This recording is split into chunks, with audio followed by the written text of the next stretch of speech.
Salut à tous, c'est Hugo Mouton. On se retrouve aujourd'hui pour une vidéo sur le Grand Prix d'Imola 2022. Le Grand Prix d'Émilie-Romagne à Imola, si vous préférez, et si on doit utiliser la spécification utilisée par la F1. Alors ce sera la première course sprint à voir sous cette nouvelle réglementation. Et le public est à nouveau présent à Imola. C'est une première fois depuis 2006. À l'époque, c'était Schumacher qui avait gagné. Avant le Grand Prix, l'annonce que Sainz re-signe pour 2 ans est faite. Et nous aurons, si tout se passe bien, le duo Sainz-Leclerc jusqu'en 2024 à la Scuderia. C'est tout pour les petites informations de début de Grand Prix. Passons à la FP1. En FP1, donc, il pleut. Et c'est la première fois que les monoplaces 2022 vont rouler sous la pluie. Ce qui va donc permettre aux pilotes de découvrir un peu comment cela se passe. Ocon change de moteur comme Carlos Sainz avant le week-end et la fiabilité a visiblement du mal chez Alpine. C'est déjà le 2e moteur pour le français et le 3e pour son coéquipier Alonso. Donc visiblement en début de saison, Alpine avait dit qu'ils avaient fait un bon moteur au peut-être détriment de la fiabilité. Ils n'avaient pas menti et en plus le moteur n'est pas exceptionnel non plus. Les pilotes sortent avec des foulouettes et galèrent bien, à l'image de Leclerc qui spin ou de Latifi qui visite le bac à gravier. Tous les pilotes sont en piste pour préparer comme ils le peuvent la qualification qui a lieu juste après, étant donné que nous sommes sur un week-end de course sprint.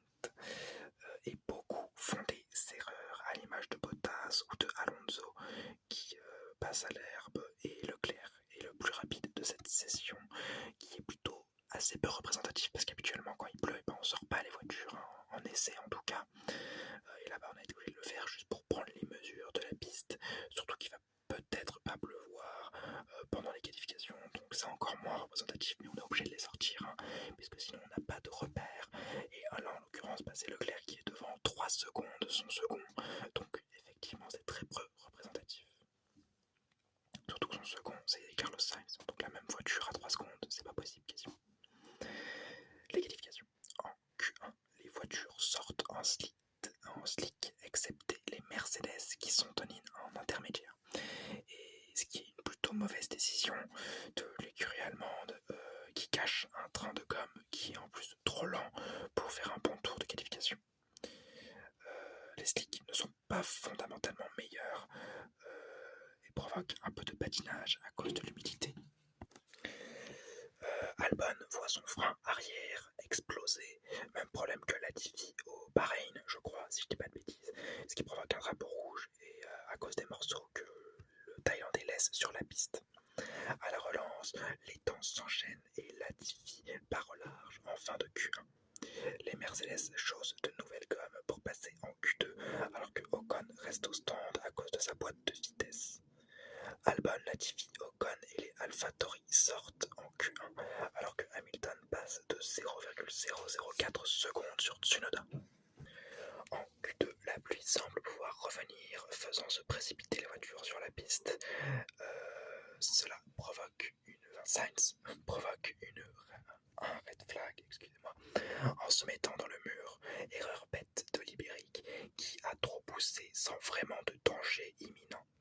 À la relance, il pleut et personne n'ose sortir. Seuls Vettel, Alonso, Bottas et Leclerc s'essayent sur la piste alors qu'ils sont assurés de leur Q3 pour prendre des marques et se préparer pour une meilleure position pendant la Q3. Au final, Hamilton, Russell sous Schumacher et Stroll sortent de cette Q2.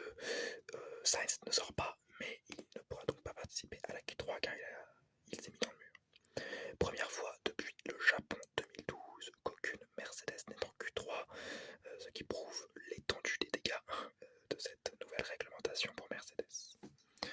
En Q3, justement, la piste est mi-mouillée et la pluie vient et repart, tandis que Magnussen provoque un drapeau rouge et fait annuler le tour de Alonso. Il réussit tout de même à repartir et rentre au stand, malgré le fait qu'il se soit à vraiment quelques mètres près manger le mur. ce qui aurait pu fortement abîmer sa As. À la relance, Leclerc prend la pole provisoire devant Verstappen et les McLaren.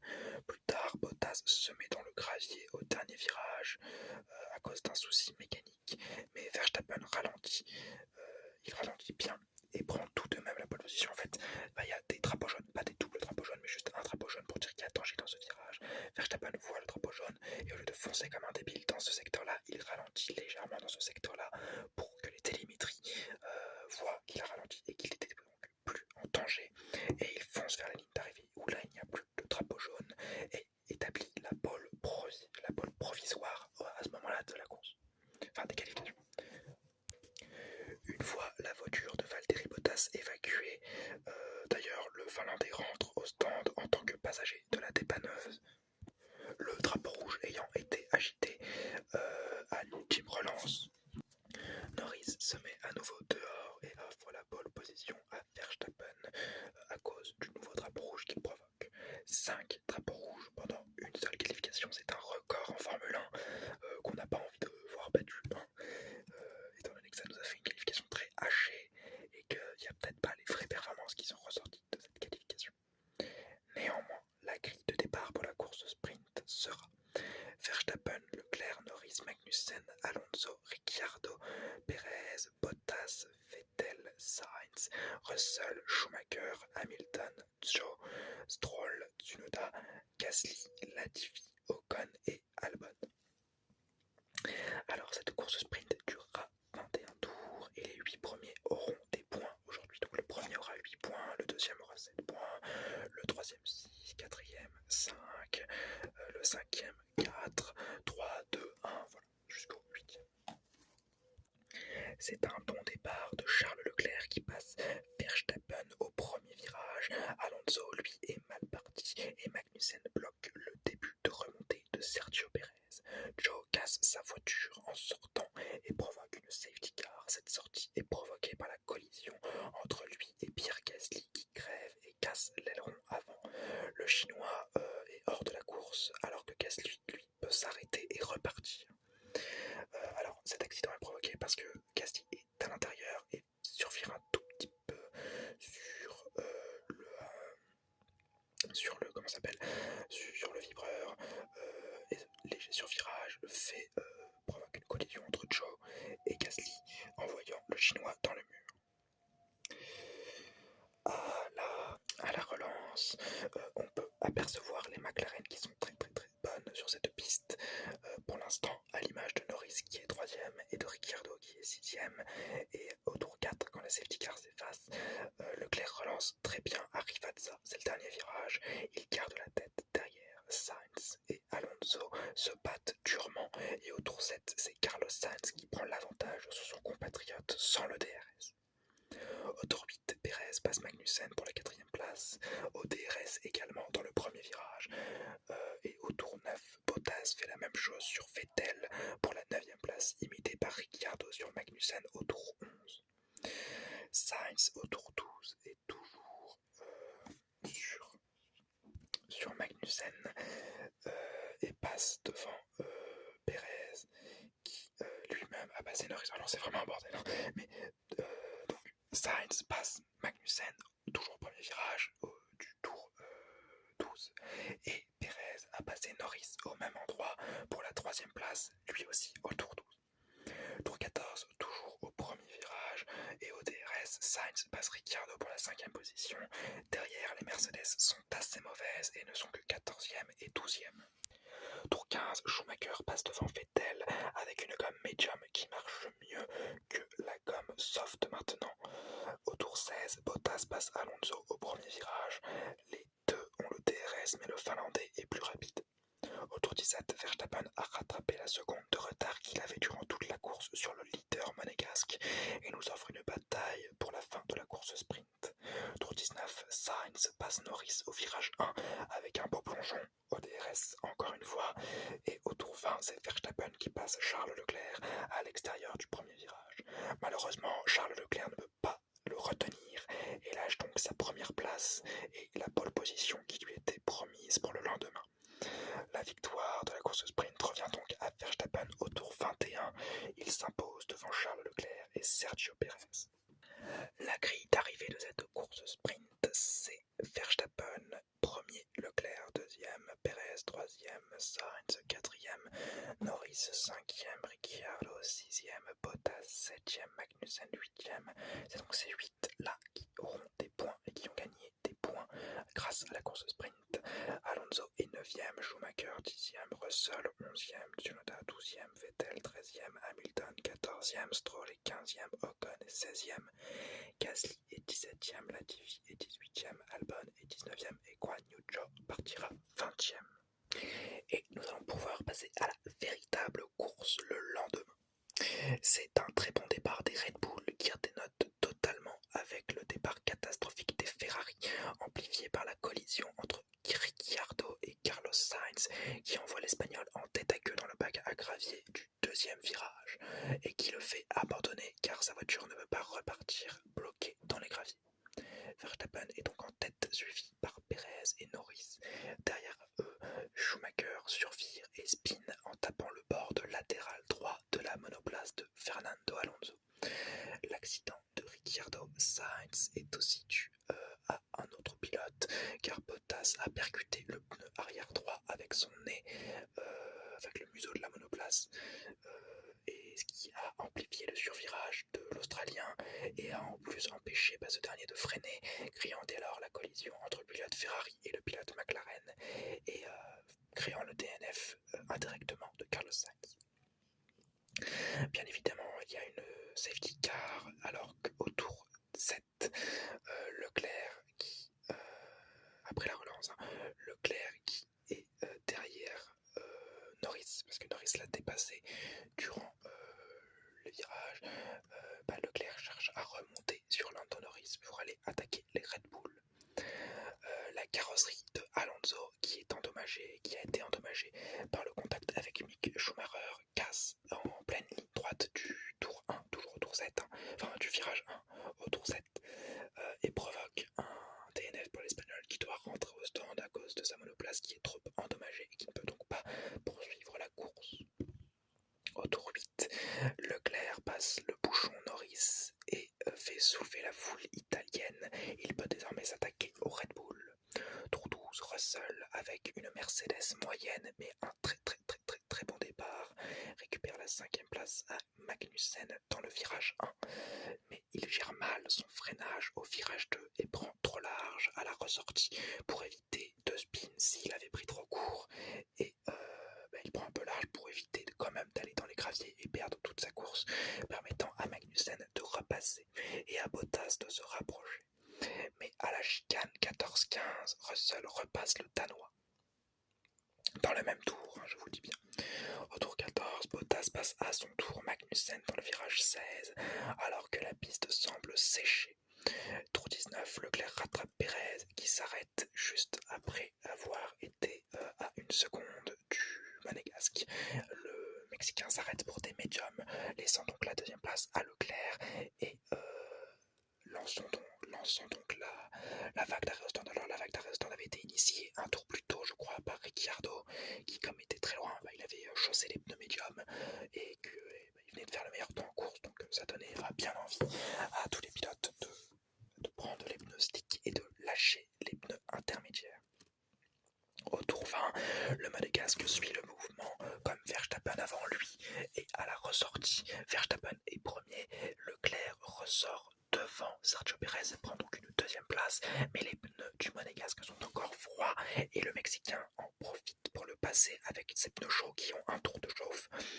Ricciardo, lui, est en difficulté et pite à nouveau pour des hards un peu plus tard dans la course. Les places se figent durant près de 20 tours et effectivement, à part le virage 1, il n'y a pas énormément de zones de dépassement et on a vu là des dépassements à la chicane 14-15, mais c'est quand même assez compliqué, il faut être plutôt proche. Un dépassement de Bottas au virage 16, c'est très bien, mais c'est un petit peu dangereux parce qu'il y a de l'herbe à côté, donc si on met trop les roues dans l'herbe, on part en tête à queue et c'est fini. Donc pendant 20 tours, la course est littéralement un peu immobilisée au niveau des positions. Jusqu'au tour 48, où Tsunoda passe Magnussen dans le virage 1 au DRS. Au tour 53, Leclerc rattrape Pérez depuis 4 ou ou 5 tours et il fait énormément d'efforts pour le rattraper, tellement d'efforts que à la chicane 14-15 il spin, mais il peut tout de même repartir en ayant fait un gros plat sur ses 4 pneus et en ayant perdu une place sur Lando Norris. Puis il s'arrête au stand pour remplacer ses pneus amochés et pour finir la course, se faisant passer à nouveau par Russell, Bottas, Vettel, Tsunoda et Magnussen. Vettel qui se fait d'ailleurs dépasser par Tsunoda au même moment dans le virage 1 au DRS. Tour 56, Leclerc entame une légère remontée pour sauver les meubles et passe Magnussen au virage 1 avec le DRS suivi au tour 59 de Vettel au même endroit. Tour 62, c'est Tsunoda qui est passé par le Monégasque, toujours au même endroit pour la 6ème place. Pendant que devant lui, Russell et Bottas se battent pour la 4ème place. C'est le Britannique qui remportera cette bataille, car au tour 63, le champion du monde sortant remporte le Grand Prix d'Imola devant Perez et Norris. Bravo à Verstappen. Derrière eux, Bottas n'a pas réussi à passer Russell, et c'est donc le pilote Mercedes qui vient prendre la 4ème place. Je vais vous donner la grille d'arrivée. Verstappen est premier avec le meilleur temps en course. Perez est deuxième, premier doublé Red Bull de la saison. Bravo à eux.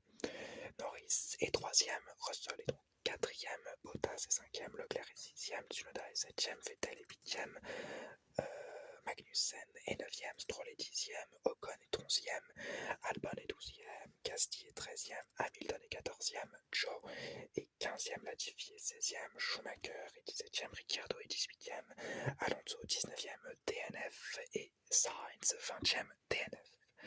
Les enseignements de cette course qui sont plutôt nombreux. Au nombre de 10, je crois qu'il y a 10 enseignements, donc on va faire vite pour éviter de vous faire une vidéo trop longue. Verstappen, le grand chelem, 8 points, une pole position et les 26 points, un maximum de points pour Supermax qui a été très bon tout le week-end. Alors petit bémol pour le départ de la course sprint, bien rattrapé en fin de course grâce à la dégradation excessive des pneus de Charles Leclerc, mais tout de même quand même un super grand prix de la part du néerlandais.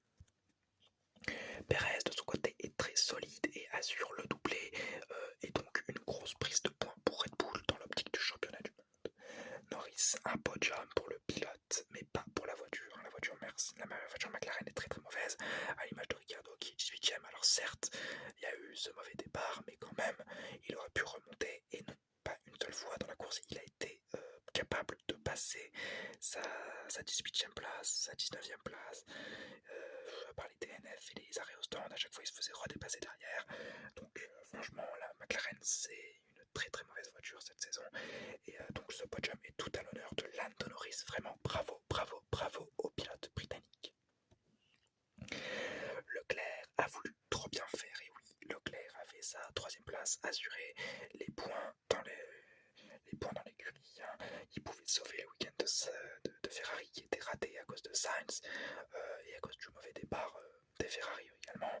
Il aurait pu sauver les meubles, et non, il ne le fait pas. Il voulait tellement sauver les meubles, tellement montrer que c'était lui le pilote numéro 1, qu'il a voulu passer Sergio Pérez. Il a voulu être trop rapide, et à être trop rapide il s'est perdu et se retrouve en tête à queue dans la chicane. Au final il sauve les points de la 6ème place, c'est pas ce que Ferrari attendait, et il reste quand même premier championnat. Il a pris une énorme avance, mais il va pas falloir refaire des week-ends brouillons comme ça très souvent. Tandis que Carlos Sainz, lui, il fait sa 2ème erreur en 2 ans. C'est compliqué parce que là c'est 2 erreurs coup sur coup. On espère franchement qu'il réussira à se remobiliser pour les prochains Grands Prix. Russell est soit exceptionnel, soit c'est Hamilton qui n'a pas compris la nouvelle réglementation, parce que là, à l'image des McLaren, les Mercedes sont une voiture mauvaise avec un pilote qui surnage, Russell 4ème et un pilote dans les choux. Hamilton 14ème, incapable de dépassement, a du mal avec la voiture. À la fin, Toto Wolff allait s'excuser à la radio. Hamilton semble dépité et semble même résigné à accepter une saison de galère. C'est triste, c'est très triste, et j'espère qu'ils réussiront à mieux gérer tout cela, et j'espère que c'est pas un problème avec Hamilton mais plutôt un problème avec la voiture, parce que ça me rendrait un peu triste de savoir que Hamilton n'est peut-être pas le grand pilote qu'on semble s'imaginer. Enfin non, ça reste le grand pilote qu'on s'imagine. j'imagine bien évidemment, mais ce serait un énorme échec pour lui, un énorme désaveu de totalement rater sa dernière partie de contrat, sa dernière partie de carrière à cause d'une nouvelle réglementation qu'il n'aurait pas compris.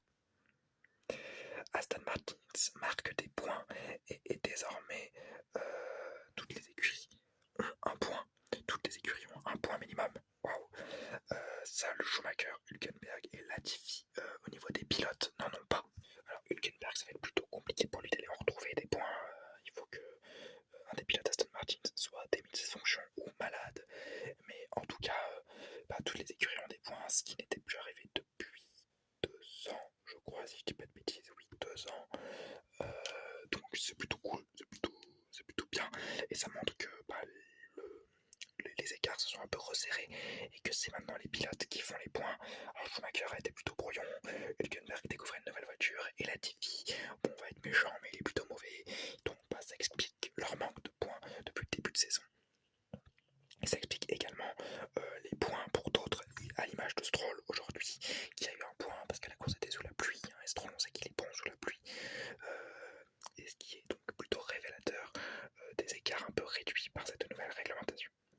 Gasly a du mal et Tsunoda joue bien, et effectivement depuis le début de la saison Gasly est plutôt mauvais, ou plutôt brouillon surtout, encore cette semaine, encore un raté.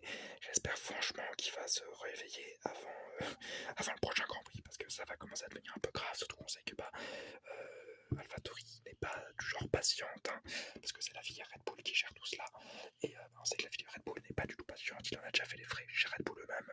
J'espère franchement que Gasly se réveillera et pourra retrouver la mesure de sa monoplace et de cette réglementation.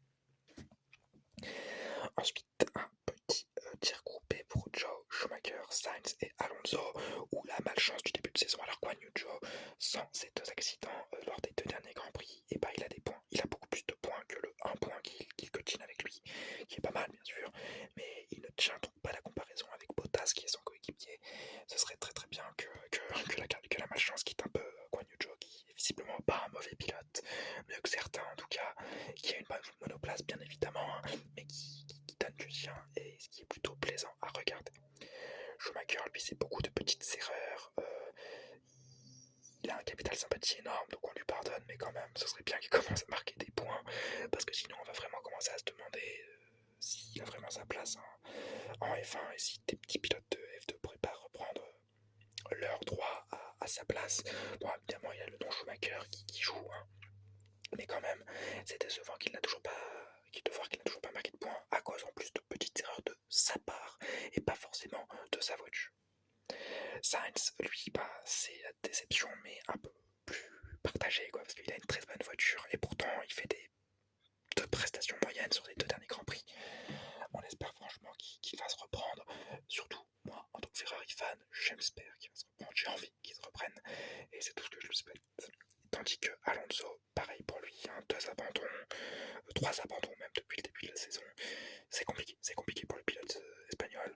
On voit qu'il a toujours son talent, on voit qu'il gère très bien la monoplace, et on voit que là c'est même pas le pilote qui est problème, mais c'est la voiture, hein. La Alpine est pas assez fiable et lui porte préjudice, et j'espère sincèrement que ça se calmera pour lui. En définitive, cela a été un Grand Prix très agréable, sous la pluie. Première fois qu'on voyait un Grand Prix sous la pluie avec cette nouvelle réglementation.